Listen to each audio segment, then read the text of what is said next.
the girl's wheelchair accidentally bumped into the restaurant manager. Although the manager smiled and said, "It's fine," he quietly told the waiter to kick them out. This isn't right. Either you throw them out, or I'll throw you out. Faced with the manager's threat, George had no choice but to obey. He walked over to the mother and daughter and lied, saying their table had already been reserved by someone else. But the girl's mother replied, "We reserved this table last week." George had to apologize and claimed there must have been a system error, which was why they weren't notified earlier.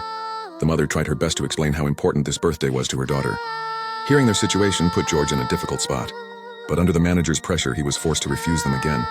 Watching this unfold, George felt deeply ashamed. In the end, his kindness took over.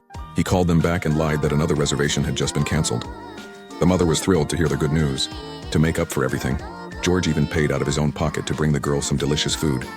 He found out the girl's favorite movie was Harry Potter, because she dreamed that the magic in the movie could defeat her illness. To distract the manager, George pretended there was a problem in the kitchen. Only then did he finally breathe a sigh of relief. A little while later, the girl came over and shared a secret with him. She said, "Actually, no one is coming to my birthday. Because I have cancer, nobody wants to be friends with me." She thanked George for everything he had done. George gently praised her and decided to give her a real surprise. He wanted her to have a fun birthday, so he made a bold decision. He called his own wife and child to come to the restaurant, just so they could celebrate the disabled girl's birthday together. George drew a lightning scar on the girl's forehead and dressed her up like Harry Potter. His wife and child arrived with a mysterious gift. It was the first time the girl had ever received a present from a stranger. When she opened it and pulled out a wizard hat, she was overjoyed. But just then, the restaurant owner showed up and told George to free up a table immediately. Unexpectedly, the manager walked straight toward the girl's table. Seeing this, George quickly stepped in to stop him. The manager warned George again to kick the girl out. This time, George finally stood up to him.